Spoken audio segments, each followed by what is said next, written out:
Nobody talks about day 30. When I look back, I had thought the hardest part was getting myself promoted into management. Turns out the hardest part was when Jim made me be one. When I stepped into the role, I focused, appropriately so, on getting started. You know, the things they tell you about, having those one-on-one conversations with everybody and setting expectations and maybe changing a ground rule or two. You know, the things they tell you to do when you're just getting started. So that's what I did. But you rarely hear about day 30. Now, day 30 is just a placeholder. For you, it might be day 14 or it might be day 45. But at some point, there'll come a time when the honeymoon is over. Someone on your team crosses the line. They start coming in late, or they're missing deadlines, or they are developing an attitude problem, or they're challenging something in a meeting inappropriately. And that's when things get real. For me, it was Jim. Jim started coming in late. Not once, not twice, habitually coming in late. And I knew I needed to address it. I told myself, it'll work itself out.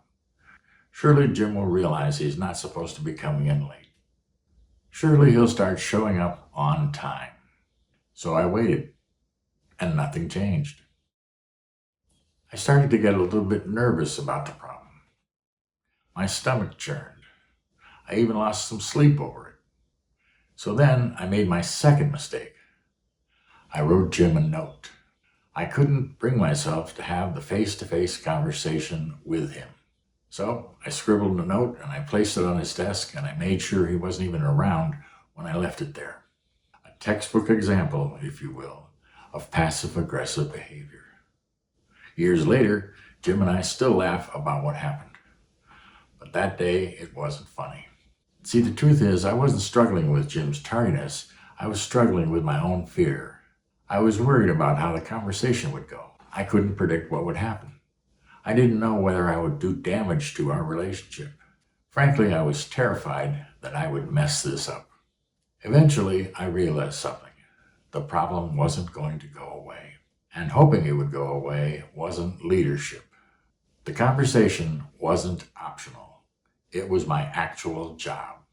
So I sat down with Jim. I admitted that the note wasn't helpful. I addressed the tardiness. And you know what happened? He apologized. He admitted that he was taking advantage of me, just a little, but nonetheless. And he never did it again. The conversation didn't ruin our relationship. In fact, we've been in contact for years afterwards. So looking back, I don't remember that experience because of the tardiness. I remember it because it was a turning point. It was the day I stopped being a new manager and started being a leader. At some point, you're going to have that moment. The first accountability conversation, the first judgment call, the first discussion that you hoped you wouldn't have to have. Now, when it comes, you're probably going to be nervous. You'll probably be apprehensive. You'll probably be tempted to avoid it altogether. That is normal. Every battle-tested leader has been there. But here's the thing. The conversation you're afraid to have may be the very thing that helps you grow into the role you've taken on. Because somewhere after the honeymoon, but before you settled into the job, there comes a day when it all becomes real. And that's the day you start leading. Thanks for watching. I'd love to hear about your day 30 experiences in the comments below. I'll see you in the next video.